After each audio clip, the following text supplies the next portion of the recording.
I am a Vietnamese American and I'm a refugee from the Vietnam War. I came to this country in 1975. I remember the night before we left Vietnam.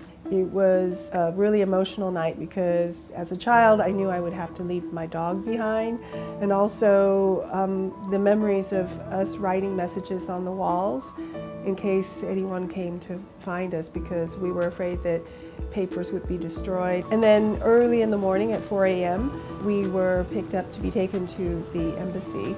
I remember the bus ride from the embassy to the airport. Everyone was very nervous because we were afraid that we would be stopped from leaving, especially my father, who was a doctor and a male who was not allowed to leave.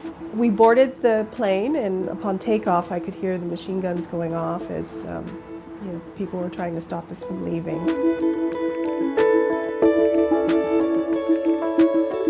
And from there we were asked where we wanted to go, and my father said California. So we were so excited to finally fly from Wake Island all the way to America, and after a long flight we were thrilled when the plane door opened. The only problem was we were in Arkansas.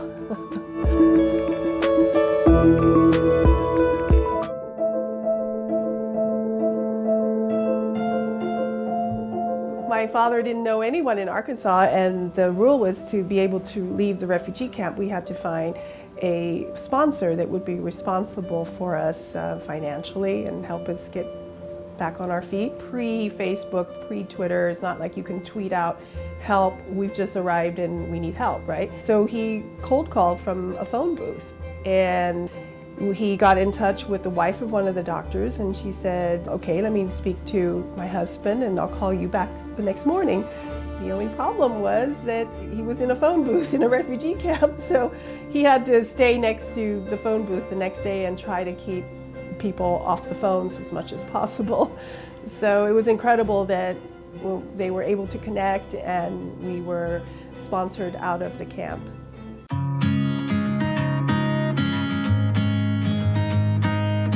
We lived in Arkansas for a year, and then we moved to Missouri, where my father did a residency in pathology. And then after that we moved to California. So I became a doctor because, of course, in my family I'm the eldest and my father's a doctor, so I was preordained to be a doctor. I have a degree in biology as well as philosophy, because at one point I thought, well, maybe I'll go into law. But I ended up going into medicine because really it was the path of least resistance. And I became an orthopedic surgeon because I met a trauma surgeon who I really admired, and I loved his energy. I loved the idea of doing something very concrete to get people back on their feet after an injury, so I followed in his footsteps. As an orthopedic surgeon, I was on my feet many hours a day, 12, 14 hours normally, and I was also a fashionista, so I love wearing pretty clothes, and I noticed that the shoes that were on the market just were not comfortable no matter what I did to it. I always say, we can get a man on the moon, but we can't get a woman down the street comfortably. So I decided that I wanted to make shoes that would make women feel good and look good at the same time, using my knowledge of the biomechanics and anatomy of the foot as well as my fashion sense combined.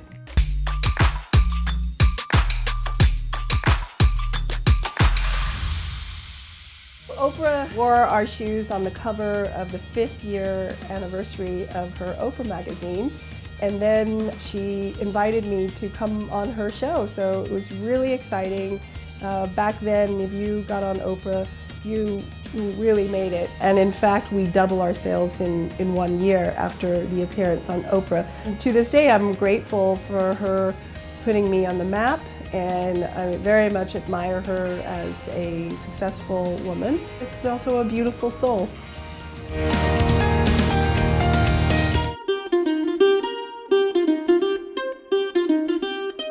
As Marilyn Monroe famously said, give a girl the right shoes and she can conquer the world.